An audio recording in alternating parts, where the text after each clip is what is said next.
నమస్తే అందరికీ welcome to your channel. ఇది కనుమ పండుగ రోజు మార్నింగ్ మా ఇంటి ముందు రథం వేసిందనమాట మా అత్త. ఆ వీడియో క్లిప్ యాక్చువల్లీ లాస్ట్ వీడియోలో యాడ్ చేయాలి కానీ యాడ్ చేయడం మర్చిపోయినా, అందుకని ఈ వీడియోలో స్టార్టింగ్లో యాడ్ చేసేసిన. ఇంకా ఈ రోజుతో ధనుర్మాసము కంప్లీట్ అయిపోతుందంట. ఇంకా గీతల ముగ్గులు మళ్ళీ నెక్స్ట్ ఇయర్ వేస్తారంట మా అత్త చెప్పింది. ఇంటి ముంగటైతే మంచి గీతల ముగ్గు అట్లాగే రథం కూడా వేసింది. మా ఫ్యామిలీలో అయితే ఎవ్వరు ఇంత మంచిగా ముగ్గులు వేయరు, ఇంత పెద్ద పెద్దగా. మా అత్త పెద్దగా నీట్గా తిప్పుడు ముగ్గులైనా గీతల ముగ్గులైనా డిజైన్లైనా అసలు ఎంత మంచిగా వేస్తుందో.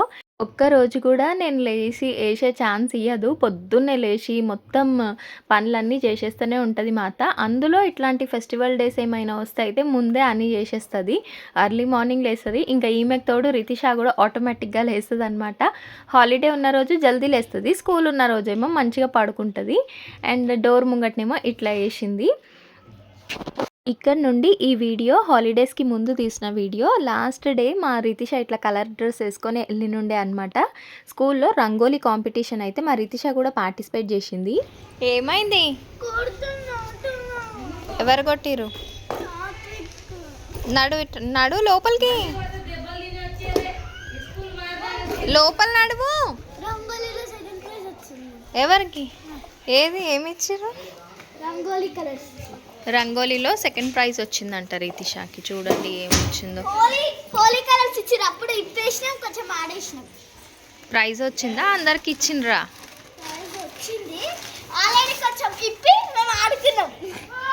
ఏంటివి?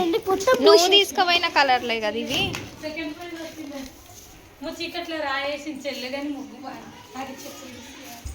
ఎందుకు ఆ కలర్లు? ఆల్రెడీ ఆడుకున్నాం.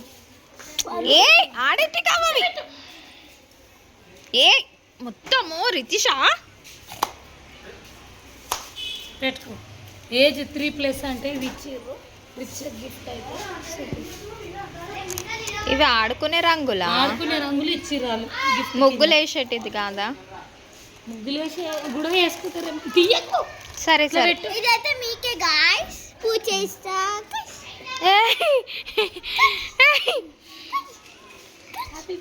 ఏ నడు. హ్యాపీ పొంగల్ ఇది పెట్టి హ్యాపీ పొంగల్ అని పెట్టి. Happy pongal to all. మా రితిషాకి అయితే రంగోలీ కాంపిటీషన్లో ప్రైజ్ వచ్చిందంట. ఆ కలర్స్ ఇస్తే మీకు రుద్ది హ్యాపీ పొంగల్ చెప్తుంది. ఎగ్జామ్ అయిపోతే హాలిడేస్ అయితే ఇవాళ నుంచి ట్యూషన్కి ఎందుకు? సాటర్డే నుంచి నెక్స్ట్ సాటర్డే వరకు హాలిడేస్ మాకు. అమ్మో, నీతో ఎవరన్నా ఎగుతారా ఇన్ని రోజులు? ఆ రితిషాకి రేపటి నుండి హాలిడేస్ అయితే ఈ రోజు నుంచే ట్యూషన్కి వెళ్ళదంట. ఇంకా ఇంట్లోనే ఉంటుందంట. డ్యాన్స్ ఆడుతుంది. ఈమె కనుక ఇంట్లో ఉంటే అసలు పిచ్చెక్కిపోతుంది, అంతలా సతాయిస్తుంది ఈమె. ఒక చిన్న రిక్వెస్ట్ అండి, మీలో ఎవరైనా మన ఛానల్ ఫస్ట్ టైం చూసినట్టయితే ప్లీజ్ సబ్స్క్రైబ్ చేసుకోండి. వీడియో నచ్చితే లైక్ చేయండి, అట్లాగే హైప్ చేయడం అయితే అస్సలు మర్చిపోకండి.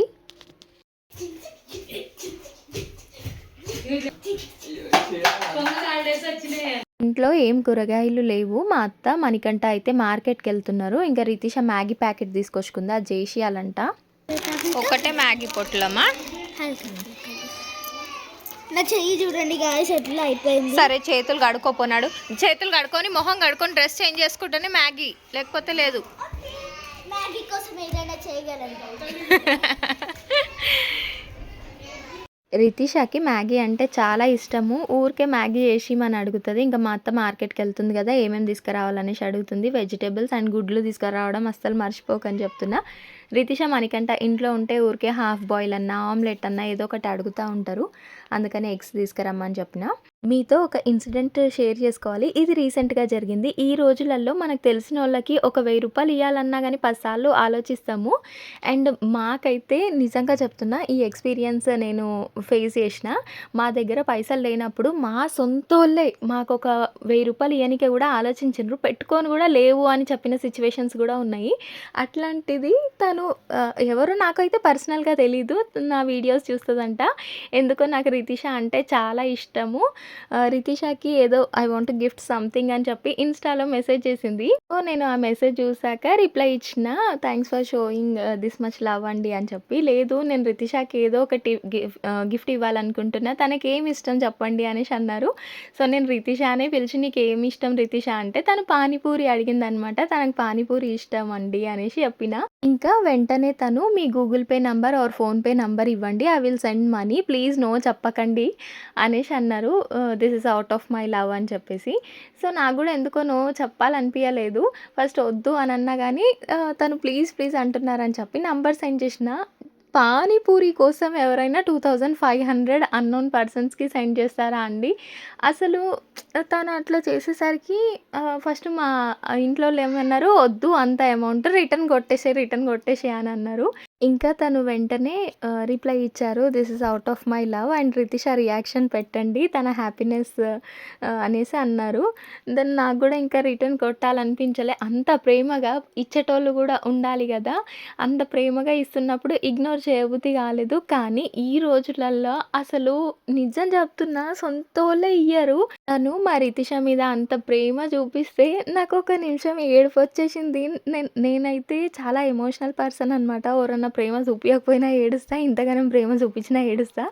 అంటే మా రితిష ఎప్పుడూ బాధపడతా ఉంటదనమాట. మనకు ఎవరు లేరు అని చెప్పి. ఇంకా తను రితిష మీద అంత ప్రేమ చూపిస్తుంటే నాకు మస్తు అంటే మస్తు హ్యాపీ అనిపించింది.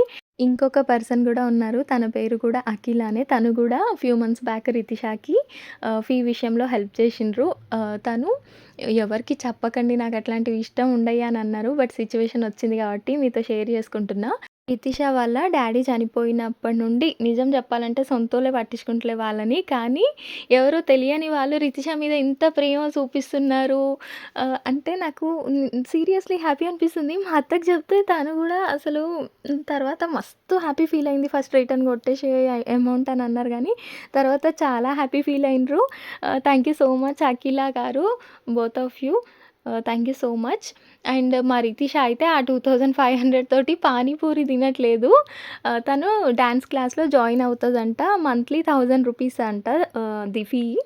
డాన్స్ క్లాస్‌ది. మా అత్త, రితిష ఇద్దరు అనుకుంటుండ్రు 2 మంత్స్ ఫీజ్ వచ్చేసినాయి. ఇంకో 500 ఏస్తే 3 మంత్స్‌ది ఫీజ్ అయితే వచ్చేస్తది. అరేంజ్ అయిపోయినట్టే అని చెప్పి ఇద్దరు మస్తు హ్యాపీ ఫీల్ అయిండ్రు. ఫస్ట్ డ్రెస్ కొనుక్కుంటా అన్నది మా రితిష. తర్వాత డెసిషన్ చేంజ్ చేసుకుంది. డాన్స్ క్లాస్‌కెళ్తా ఇంకా అక్క పంపించింది కదా! ఆ అమౌంట్ తోటి డాన్స్ క్లాస్‌కి పోతా అనేసి అంటుంది. మా రితిషకి డాన్స్ అంటే చాలా ఇష్టం. మీలో గూడా చాలామంది తనని డాన్స్ క్లాస్‌లో జాయిన్ చేయండి అనేసి అడిగిండ్రు. సో, మేము కూడా కొన్ని డాన్స్ క్లాసెస్‌కి కన్సల్ట్ అయ్యి అడిగినాము. కొందరు ఫీ ఎక్కువ చెప్తున్నారు. ఇంకొందరేమో అదేమంటే దూరం అయితుందనమాట. ఈమె స్కూలు అది 2 బ్యాలెన్స్ చేయలేదు అని చెప్పి మేము కొంచెము ఆలోచించినాము. బట్ రీసెంట్‌లీ ఒక డాన్స్ క్లాస్ దొరికింది. అది ఇంటికి కొంచెం దగ్గరనే. నేనైనా మణికంఠనైనా డ్రాప్ చేయొచ్చు, పికప్ చేసుకోవచ్చు. వీక్లీ 3 క్లాసెస్ అనమాట క్లాసికల్ డాన్స్. సో, ఇంకా వాళ్ళ ఫీ కూడా చాలా తక్కువ చెప్పిండ్రు. 1000 రూపీసే అన్నారు. ఫస్ట్ 1 మంత్ 1200 అన్నారు. తర్వాత నుంచి 1000 సో, జాయిన్ చెయ్యాలి అని అనుకున్నాము. బట్ చేయలేకుండే. ఇప్పుడు మాత్రం కంపల్సరీ జాయిన్ చేస్తా. Thank you so much Akhila గారు. మా రితిష మీద ఇంత ప్రేమ చూపిస్తున్నందుకు thank you so much again and again. And మా అత్త వాళ్ళైతే మార్కెట్‌కెళ్ళి కూరగాయలు తీసుకొచ్చినుండే. అవన్నీ సర్ది పెట్టేసినాము ఫ్రిడ్జ్‌లో. అట్లాగే ఎగ్స్ తీసుకొచ్చిర్రు. అందులో ఒకటి పగిలిపోయింది. అందులో పెట్టి ఆ బాస్కెట్‌లో పెట్టి పక్కన పెట్టేసిన. చాయ్ పెట్టిన. చాయ్ కూడా మంచిగా మసిలింది నాకు. మా అత్తకి ఈ చాయి. మా వోళ్ళైతే బేకరీ నుండి ఎగ్ పఫ్ ఇంకా కేక్స్ తీసుకొచ్చుకున్రు. రితిష, మణికంఠ ఇద్దరు అవైతే తిన్నారు. ఇంకా చాయ్ గిట్ట తాగినాక కొన్నే గిన్నెలుండే రితిష టిఫిన్స్ గిట్ట అవి కడిగేసి పెట్టేసిన. అండ్ బియ్యం కడిగేసి ఇంకా అన్నం వండుతున్నా అనమాట. కర్రీ అయితే ఉంది పొద్దున చేసిందే. సో, దాంతోటే తినేస్తాము. మిర్చీలు చేద్దాం అనుకుంటున్నా. అయితే మేము మార్కెట్ నుంచి బజ్జీ మిర్చి తీసుకొచ్చినున్నాయి. అవి కొన్ని చేసుకున్నాము. ఇంకా అట్లనే ఉన్నాయి అవి. మిర్చీలు చేసుకుందాం అన్నం మంచుకి అనేసి అనుకుంటున్నా. ఫస్ట్ అయితే అన్నం వండిన తర్వాత మిర్చీలు చేయడం అయితే స్టార్ట్ చేస్తా. ఇంకా మా అత్త అయితే మిషన్ కుట్టుకుంటుంది పాపము. ఆమెకు బట్టలు కుట్టేటివి ఉన్నాయన్నమాట. కుట్టాకంటే వినట్లేదు. ఒక్క ప్యాంట్‌కి 20 రూపీస్ ఇస్తారని చెప్పేసి కుడతా ఉంది ఆమె. ఒక్క రోజులో 5 కుడతా, 6 కుడతా అని చెప్పి టార్గెట్ పెట్టుకొని మరీ కుడుతుంది. పొద్దున్నుంచి రాత్రి దాకా మిషన్ మీదనే ఉంటుంది. 6 బాటమ్స్ కుట్టినా గానీ నీకు 120 రూపీసే వస్తాయి అక్క, అర్థం చేసుకో ఎందుకు, పొద్దున్నుంచి రాత్రి దాకా మిషన్ మీద కూర్చొని నడుము నొప్పి లేస్తది. మళ్ళీ స్పైన్ ఇష్యూ రాగల్లా అని చెప్పి ఎంత చెప్పినా ఇంటలేదు. దేనికో ఒకదానికి వస్తాయి అన్నట్టు మాట్లాడుతుంది ఆమె. పిచ్చిగా బిహేవ్ చేస్తుంది. అస్సలు చెప్తే వింటలేదు. ఇంకా మా రితిష కూడా చెప్పింది, మమ్మీ నువ్వు మిషన్ కొట్టకు అని చెప్పి. అయినా కానీ ఆమె వినట్లేదు అస్సలు. ఏమనంటే ప్రాక్టీస్ అవుతుంది కదా, ఇంట్లో ఉండి ఏం చేయాలి, ఒట్టిగా ఉండి ఏం చేయాలి అని ఇట్లా మాట్లాడుతుంది. అండ్ నేనైతే మిర్చీలు ఫస్ట్ వాష్ చేసి ఈ చింతపండు గుజ్జు ఆల్రెడీ ప్రిపేర్ చేసి పెట్టినుండే మా అక్క.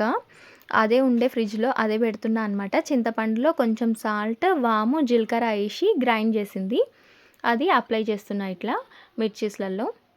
ఒక సేయింగ్ ఉంది గదా! ఎవరు లేని వాళ్ళకి దేవుడే దిక్కు అని చెప్పి. ఇట్లాంటి ఇన్సిడెంట్స్ జరిగినప్పుడు అనిపిస్తది నాకు. ఎవరు లేరని మేము బాధపడతా ఉంటాం గదా! ఎవరు లేనోళ్ళకి దేవుడే దిక్కు అన్నట్టు ఆ దేవుడి రూపంలో ఇట్లా ఎవరో ఒకళ్ళు వచ్చి ఇట్లా ఇంత ప్రేమ చూపిస్తారు, అవసరాలు తీరుస్తారు అని అనిపిస్తుంది. ఆ సేయింగ్ కరెక్టేనేమో అనిపిస్తది ఒక్కొక్కసారి నాకు. నేను ఇంటర్‌లో ఉన్నప్పుడు నాకు గూడా ఒక మేడం ఇట్లనే హెల్ప్ చేసేవాళ్ళనమాట. జువాలజీ మేడము నళిని మ్యామ్ తన పేరు.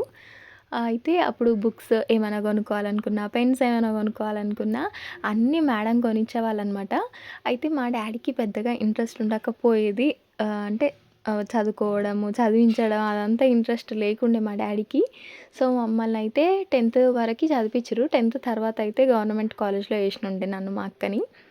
సో, అక్కడైతే ఆ మేడం చాలా హెల్ప్ చేసేటోళ్ళనమాట. నేను ఇంట్లో ఏది అడగకపోయేదాన్ని. అన్నీ మేడమే కొనిచ్చేవాళ్ళు. అండ్ తర్వాత డిగ్రీకొచ్చినప్పటి నుంచి నేను పార్ట్ టైమ్ చేసుకునేదాన్ని. రీజన్ ఏంటో తెలీదు కానీ మా డ్యాడీకి ఎందుకో చదివించాలి అని అయితే ఇంట్రెస్ట్ లేకుండే. 10థ్ వరకైతే చదివించిర్రు ఇంటి దగ్గర స్కూల్‌లో.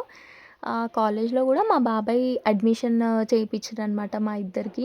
కాలేజ్‌లో జాయిన్ అయిన తర్వాత కూడా ఏదైనా డ్యాడీని అడగనీకే భయమే అయితుండే. లైక్ రికార్డ్స్ కానీ, బుక్స్ కానీ, దానికని, దీనికని దేనికి అడగనీకే కూడా భయమేస్తుండే. అందుకే ఏం అడగకపోతుండే. సో, ఆ మేడం అట్లా హెల్ప్ చేసేటోళ్ళనమాట. నాకే కాదు చాలా మందికి హెల్ప్ చేసేవాళ్ళు మేడము. క్లాస్‌లో ఎవరైనా లంచ్ బాక్స్ తీసుకొచ్చుకోకపోయినా వాళ్ళకి లంచ్‌కి డబ్బులిచ్చేవాళ్ళు. చాలా అంటే చాలా మంచి మేడం తనైతే. నేను ఇప్పుడు ఇస్తున్న వాయిస్ ఓవర్ టైం అయితే 12:55 అయితుంది. 2:00 వీడియో అప్లోడ్ చేయాలి. వెనకనేమో పిల్లల సప్పుడు వినిపిస్తూ ఉంది. సారీ కొంచెం డిస్టర్బెన్స్ అయితే వస్తుంది. I know. బట్ ఈరోజు వీడియో అప్లోడ్ చేయాలని చెప్పి ఇప్పుడు వాయిస్ ఓవర్ అయితే చెప్తున్నా. ఇంకా బజ్జీ పిండి అయితే తడిపేసిన. నెక్స్ట్ బజ్జీలు వేసేస్తున్నా. నేనైతే ప్రో కాదు ఈ బజ్జీలు వేయడంలో. నాకే ప్రాపర్‌గా తెలీదు. అందుకని రెసిపీ ఏం షేర్ చేయట్లేదు. నార్మల్‌గా వీడియో పెట్టేసిన అంతే. బట్ మంచిగా వచ్చినాయి.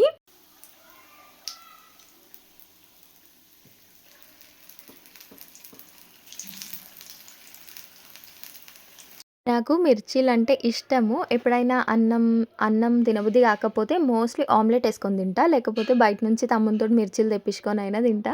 నాకు చాలా ఇష్టం వీటి టేస్ట్. అయితే బయట తింటాం కదా! అన్నిటి దగ్గర ఒక్కలాగా ఉండవు. మా ఇంటి దగ్గర మాదన్నపేట వాటర్ ట్యాంక్ దగ్గర అమ్ముతారు. వాళ్ళ దగ్గర టేస్ట్ చాలా బావుంటది. మళ్ళీ సైదాబాద్ సైడ్ తీసుకొచ్చుకుంటాం కదా! ఎప్పుడైనా అప్పుడేమో సోడా ఎక్కువైనట్టు అనిపిస్తది ఒక్కొక్కసారి. ఓసారి సాల్ట్ ఎక్కువైనట్టు అనిపిస్తది. నాకు మాదన్నపేట దగ్గర నుంచి తెచ్చుకునేటివి చాలా మంచిగా అనిపిస్తది. మా ఏరియాలో అయితే అక్కడ చాలా ఫేమస్. అక్కడ మిర్చీలకి ఆల్మోస్ట్ లైనే ఉంటది. అండ్ వాళ్ళు ఇట్లా చేస్తా ఉంటారు. అయిపోతా ఉంటాయి. స్టాక్ ఉండనే ఉండదనమాట. అయిపోతా ఉంటది ఎప్పటిదప్పుడు. ఈ మధ్య ఇంట్లో వంట చేయాలన్నా భయమేస్తుంది. రీసెంట్‌గా ఒక ఇన్సిడెంట్ చేషినా గదా మీతో. మా అత్త ఆయిల్ పెడితే మొత్తం ఆయిల్‌లో మంటలొచ్చేసినాయని. ఇట్లాంటి డీప్ ఫ్రైలు ఏమైనా చేయాలంటే భయమేస్తుందనమాట. ఇది చేసే ముందు కూడా చెయ్యాలా? వద్దా? సప్పుడుదాకా మిర్చిలు పడేసేయాలా అనిపిచ్చింది. ఇక ఇట్లా భయపడతా కూసుంటే కాని పని అని చెప్పేసి చేషినా. అయితే చాలామంది కడాయి చేంజ్ చేయండి. పాతయి ఉన్నా గానీ అట్లా అయితాయి అనేసి అన్నారు. చేంజ్ చెయ్యాలి. కానీ ఏదన్నా సేల్ వస్తదా అని చెప్పి నేను వెయిట్ చేస్తున్నా. సేల్‌లోనే తీసుకుందాం. లేకపోతే డైరెక్ట్ మంచిగా డబ్బులున్నప్పుడు బేగం బజార్‌కెళ్ళి అక్కడ కావాల్సినయన్నీ తీసుకుందాం అనుకుంటున్నా. మిర్చీలైతే మంచిగా రెడీ అయిపోయినాయి. మిర్చీలైతే రెడీ చేసేసిన. సేమ్ స్ట్రీట్ స్టైల్‌లో ఉన్నట్టుగా అనిపిస్తున్నాయి నాకైతే. ఇంకా టేస్ట్ చేయలేదు గానీ. అండ్ ఇవన్నమాట మొత్తం మిర్చీలైతే చాలా ఉండే కదా! ఆ మిరపకాయలు అన్నీ వేస్ట్ అయిపోతాయని అయితే చేసేసిన. మరి రితీష తినమంటే తింటలే. వీటిలో అయితే ఆనియన్స్ గిట్ట ఎయలేదు గానీ ఈ 4 ఇట్లలో అయితే ఆనియన్స్ ఏసిన. తమ్ముడిని పిలిస్తే తమ్ముడు వస్తలే. పతంగ ఆడుకుంటున్నాడు పైన. పిలిస్తే అస్సలు వస్తలేడు. ఇంక మా అత్తనేమో మిషన్ కుట్టి ఇప్పుడే వాళ్ళకి ఇచ్చడానికి పోయింది బట్టలు. మా రితీష మేడం, ఏ రితీష ఈమె బిజీ ఇన్ ఫోన్. తిన్ను రితీష ఒక్కటన్నా. I don't want to eat అంటుంది. అప్పటి నుంచి అడుగుతున్నా ఒక్కటన్నా తిను రితీష అన్నా కానీ ఒక్కటి కూడా తినట్లేదు. ఆమె తినదు బేసికల్లీ. ఇప్పుడనే కాదు. అందుకే నేను ఫోర్స్ చేయట్లేదు. ఫోర్స్ చేసి తినిపించాం అనుకో వామిటింగ్ వస్తుంది, అది వస్తుంది, ఇది వస్తుంది అని అంటది. తమ్ముడిని పిలుస్తాము. తమ్ముడు వచ్చి టేస్ట్ చేస్తాడు. లేకపోతే పైకి పోయి తమ్మునికి ఇద్దాం. తమ్ముని రియాక్షన్ చూద్దాం. ఇప్పుడు పైకి తీసుకొని పోతున్నా. తమ్ముడు ఏడున్నాడు. వంశీ మా తమ్ముడు ఇక్కడ లేనే లేడు, అందుకే మళ్ళీ ఇంట్లోకి పట్టుకొని వచ్చేస్తున్నా. మా తమ్ముడు లేడు, మా అత్త లేదు, ఇద్దరు ఎటో పోయినరు. వచ్చిన తర్వాత టేస్ట్ చేస్తారని తీసుకొచ్చి కిచెన్లో పెట్టేసిన. తినండి. పిలుస్తే ఈయన రాడు, ఈయనకి బుద్ధి లేదు, ఈయనకి పతంగాట ఆడుకోనికే బుద్ధి లేదు. ఎగ్జామ్లు ఎప్పుడు చెప్పు, నీ సెమిస్టర్ ఎగ్జామ్స్ 23rd. ఇవాళ డేట్ ఎంత? 9th. కానీ ఈయన ఇట్లా ఆటలు ఆడుకుంటుండు. ఈయనకి ఎట్లా జ్ఞానం వస్తుంది, ఎట్లా బుద్ధి వస్తుంది? ఇంట్లో ఎవడు చదువుకోలేరా, నువ్వన్నా చదువుకొని బాగుపడరా అంటే అయితే నీకు అన్నీ వచ్చా? వచ్చా? నువ్వైతే ఫెయిల్గా నేను చెప్తాను చూడు నీ సంగతి. అరే ఈ పిల్లగానికి ఇంత సీరియస్నెస్ లేదు. మా ఇంట్లో ఎవరు చదువుకోలే, నేను చదువుకుంటాను అన్నాడు. ఇంటర్ గన్ షాట్ క్వశ్చన్స్ ఇస్తారు, శ్రీ చైతన్య విద్యాలయం ఇది అని అనుకుంటున్నావా? శ్రీ చైతన్య కళాశాల అనుకుంటున్నావు నువ్వైతే ఫెయిల్ కామని. నువ్వు అసలు కాలేజ్ పోకు ఇంకా మానేసి. ఇంకా మానేసిందే నయ్యం అనుకుంటాడు. బాగున్నాయా? టేస్ట్ అయితే అటు ఇటుగా బాగానే ఉందంట. ఇది ఈరోజు వీడియో నచ్చితే లైక్ చేయండి, ఛానల్ని సబ్స్క్రైబ్ చేసుకోండి.